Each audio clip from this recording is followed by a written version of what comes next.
Le temple dont vous pouvez admirer la façade a été construit en 1857.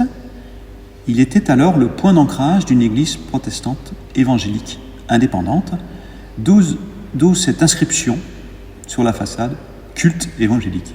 Bonjour, je m'appelle Cathy Amaïli, je suis l'une des 12 membres du conseil presbytéral élu par les paroissiens pour faire vivre cette paroisse de l'Église protestante unie de France. Voilà, et je suis Christian Bouzy, pasteur, coopté par le conseil presbytéral de cette paroisse, et nous allons vous faire découvrir, Cathy et moi, le temple qui est notre lieu de culte.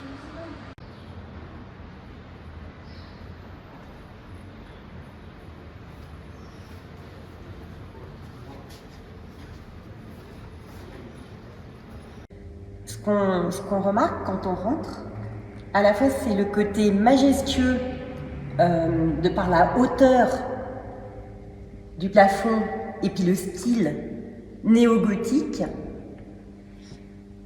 et en même temps quelque chose d'extrêmement sobre avec l'absence de vitraux, l'absence de statues, de saintes ou de saints, l'absence de tableaux les représentant. Dans le protestantisme, il n'y a pas d'intermédiaire entre Dieu et le croyant.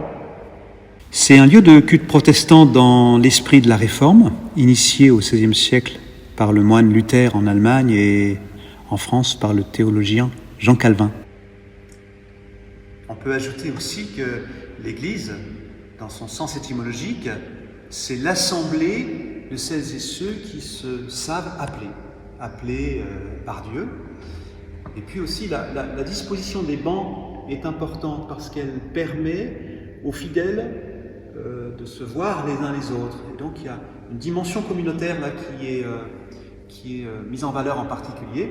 Et puis, nous avons les regards tournés vers cette Bible grande ouverte dans le cœur parce que c'est aussi la parole de Dieu qui nous rassemble.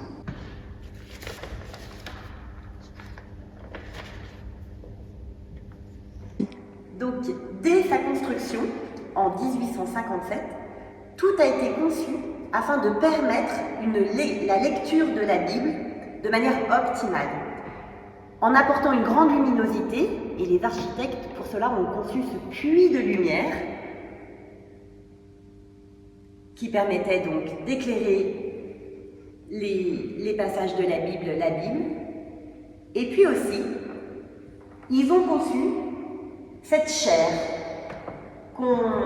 qui est en fait cet ensemble en bois, alors qui peut paraître monumental, mais qui permettait bien à l'époque à la fois de renvoyer la voix du prédicateur par ce petit toit qui est ce qu'on appelle un abat-voix, et toute la paroi aussi en bois permettait de renvoyer le son et donc la parole du prédicateur. Il était aussi positionné un petit peu en hauteur afin que sa voix porte plus. Christian, tu nous fais un essai en direct ? Allez.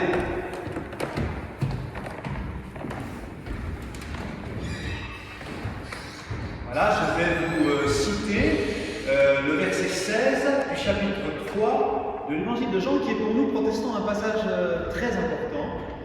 Car Dieu a tellement aimé le monde qu'il a envoyé son Fils unique afin que quiconque croit ne périsse pas, mais qu'il ait la vie éternelle. Vous pouvez apercevoir cette croix, elle est nue, parce que nous croyons en Jésus-Christ mort et ressuscité. Et si le Christ est ressuscité, alors il n'est plus sur la croix. Et au centre du chœur de la chapelle, une simple table qui nous permet de célébrer entre fidèles la scène en mémoire du dernier repas du Christ avec ses disciples. Et au moment de la scène, les fidèles sont invités à former un cercle autour de la table, et ce cercle est un signe d'accueil fraternel. Et depuis le chœur de la chapelle, quand vous retournez et que vous levez les yeux, on voit la tribune de l'orgue.